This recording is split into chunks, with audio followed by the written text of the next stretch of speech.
Cet été, ça sera la 14e édition du Midi Festival. Comment est née l'idée de développer un festival pop à Hyères ?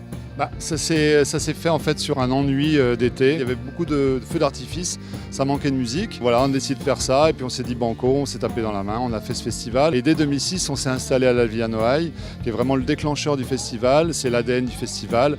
Et c'est vrai que c'est un lieu qui compte énormément pour le festival et on espère y être encore un certain nombre de temps.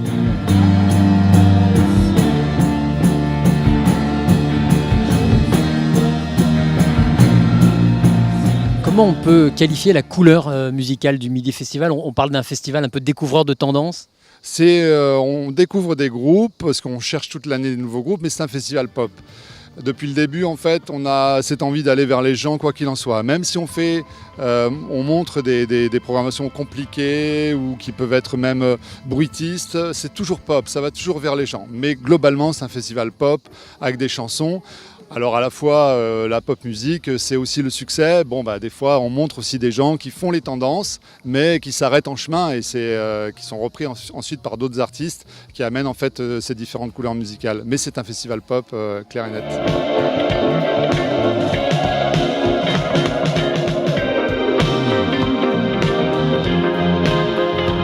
Avec certains groupes pour lesquels le festival a été littéralement un tremplin en termes de notoriété. Sur chaque édition, il y a toujours à peu près une vraie révélation. Mais dès 2006, on a eu Ariel Pink, qui était un phénomène de Los Angeles, qui fait une carrière assez gigantesque aux États-Unis. En 2007, on a eu aussi ce groupe légendaire new-yorkais Animal Collective, qui a aussi été un énorme succès.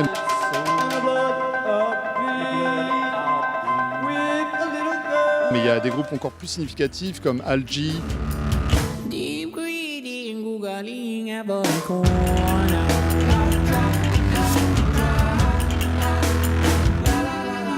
Disclosure, des groupes comme ça qui ont vraiment marqué le début de leur succès au Midi Festival. Donc chaque année, il y a des découvertes et c'est vrai qu'on est un festival de découverte. On a envie de ça, on veut découvrir des groupes en permanence. Donc c'est un leitmotiv.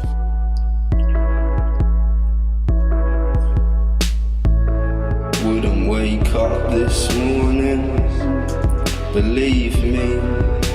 Alors il y a des découvertes, il y a des paris musicaux, mais il y a aussi parfois des têtes d'affiche très installées. Cet été, j'ai vu par exemple sur la programmation Etienne Dao, Néné Tchéri qui ont vendu des centaines de milliers d'albums.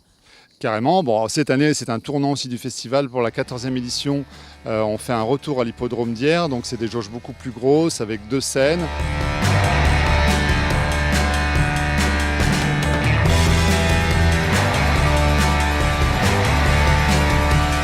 Après, pour Etienne Dao, ça fera la 3e fois qu'il vient sur Hyères, puisqu'il est venu en 2016 en tant que photographe.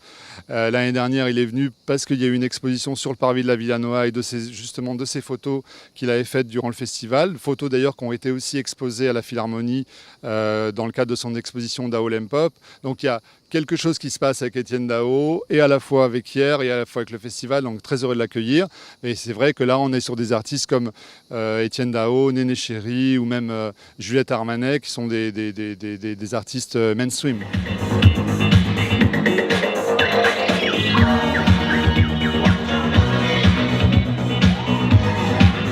On a aussi les RBMA Musique pour les nuits, donc qui sont au Quai Park. Et là, ce sont des soirées électroniques pures et dures, donc avec des jauges de 1000 personnes, où on va retrouver des ambiances plus clubbing de 22h30 à 3h30 du matin.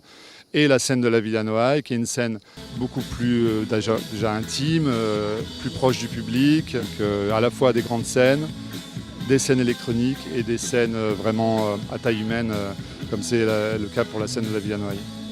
Donc l'édition 2018, c'est dans quelques jours. J'imagine que tu travailles déjà à l'édition 2019, qui sera celle du 15e anniversaire. On a en tête déjà le 15e anniversaire. On espère faire une fête vraiment exceptionnelle, puisque 15 ans pour un événement comme celui-ci, c'est vraiment important. Et puis c'est un chemin qui est long à réaliser, notamment avec le succès. Mais là, je dirais qu'à 15 jours, je suis la tête dans le guidon.